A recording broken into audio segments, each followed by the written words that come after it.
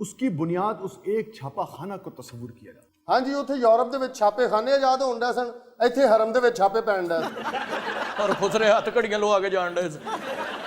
ہمارے لوگوں نے کوئی ایجاد نہیں کی۔ ہاں کیا ہے کیا گیڑا، اچھا 2 منٹ کھلوئے میں 5 منٹ چ آیا، تو 2 گھنٹے نہیں آتے۔ آپ صحیح کہہ رہے ہیں، جب قومیں زوال کی جانب مائل ہوتی ہیں، بلکہ جب زوال پہ آمادہ ہوتی ہیں، یوں کہیے کہ زوال آ چکا ہوتا ہے، تو اسی قسم کی عادتیں جو ہیں وہ عروج پر ہوتی ہیں ان قوموں میں۔ وہ جھوٹ بولتے ہیں، وہ وعدے کی پاسداری نہیں کرتے ہیں، انہیں وقت کا احساس نہیں ہوتا ہے۔ 5 منٹ کا کہیں گے، 50 منٹ کے بعد بھی شرمندگی نہیں ہوگی کہ دوسرے کو آپ نے انتظار کی سولی پہ ٹانگ دیا۔ نالے شاعر تے شوق نال ٹنگیا رہندا سی۔ تہاڈا بڑا شوق ہے شاعر نو ٹنگیا ویکھو۔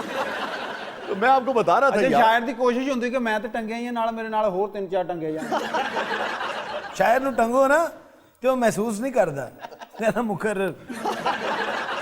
مختصر یہ کہ چاہے فرد ہو چاہے قوم ہو، جو وقت کی قدر نہیں کرتا وقت اسے اٹھا کر باہر پھینک دیتا۔ وقت بھی اس کی قدر نہیں کرتا۔ اور یاد رکھیں کہ پھر اس وقت کو کیچ کرنے کے لیے آپ کو صدیاں لگ جاتی ہیں، سینچریز۔ دوسری بات جو ہنی صاحب نے کی تو ایسا نہیں ہے، وہ اقبال کا شعر ہے نا، کبھی یہ نوجوان مسلم تدبر بھی کیا تو نے، کبھی یہ نوجوان مسلم تدبر بھی کیا تو نے، وہ کیا گردوں تھا، وہ کیا گردوں تھا تو جس کا ہے ایک ٹوٹا ہوا تارا۔ ایک عروج دیکھا ہے مسلمانوں نے، ایسا عروج جو تاریخ انسانی پہ کوئی مانے نہ مانے مگر ایک احسان کی طرح ہے یار۔ مسلمانوں نے بہت کچھ دیا ہے عالم انسانیت کو، مگر کب دیا ہے؟ جب ہم علم سے جڑے ہوئے تھے، جب ہم تحقیق میں پڑے ہوئے تھے، جب ہم اپنی رہنمائی قرآن کی اس آیت سے لیتے تھے کہ اور تم غور اور فکر کیوں نہیں کرتے۔ دوسرے آپ کی بات کا جواب مختصراً، ابراہیم بن جندب یہ ایک مسلم سائنٹسٹ تھے، پہلی مرتبہ یورپینز کو جاتا ہے کہ بھی دوربین انہوں نے ایجاد کی، نہیں، پہلی مرتبہ اس کا تجربہ جو ہے 2 نلکیاں لگا کر فلکیات کو دیکھنے کا، اس کے ستاروں کو دیکھنے کا، سیاروں کو دیکھنے کی کوشش ابراہیم بن جندب نے آج سے 1000 سال پہلے کی تھی۔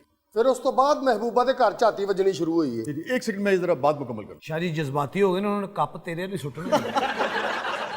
نہیں، یہ صحیح کہہ رہے ہیں آپ، سب ہو جاتے ہیں، میں ہو جاتا ہوں، سبھی ہو جاتے ہیں۔ جب مسلمانوں کے زوال کا ذکر آئے گا اور جتنی مار ہمیں پڑ رہی ہے تو کون جذباتی نہیں ہوگا۔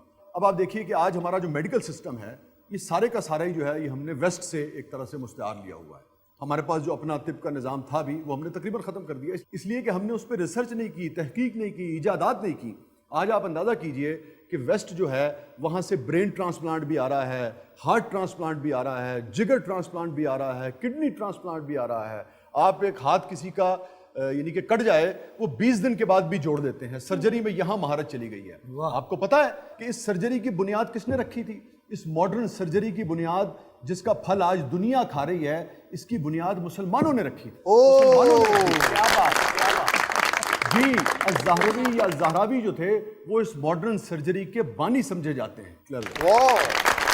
لیکن میں آپ کو ایک بات بتاتا چلوں کہ اس کے اوپر پوری جو میرا کام ہے وہ مکمل ہو چکا ہے۔ اگلے ہفتے سے یا اس سے نیکسٹ ویک سے انشاءاللہ ہم ایک نیا سیگمنٹ شروع کر رہے ہیں جس میں ہم یہ بتائیں گے، آپ کے ساتھ بھی شیئر کریں گے، ہم اپنے پاکستانیوں کے ساتھ بھی شیئر کریں گے، کیونکہ دیکھیں جب تک آپ دونوں چیزیں ضروری ہوتی ہیں، سزا بھی ضروری ہوتی ہے مگر جزا بھی ضروری ہوتی ہے، اصلاح بھی ضروری ہوتی ہے، تنقید کے ساتھ ساتھ حوصلہ افزائی بھی ضروری ہوتی ہے۔ جہاں ماضی کے کارناموں کو سر پہ سوار نہیں کرنا چاہیے وہاں ماضی کے کارناموں کو یاد بھی رکھنا چاہیے۔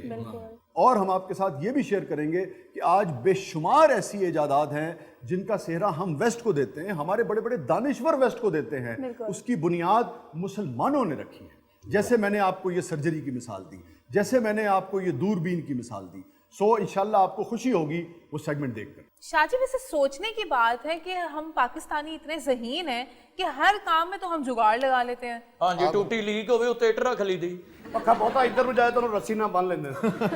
اور ساری پہلے برش لیا ادھر پیسٹ کری دا، ٹھیک ہے، وہ خراب ہو جائے اسے دھاگا پا کے تے نالا پا لی اس تو کام چھڑ جائے پھر انہیں خضاب لاؤن لگ پئی۔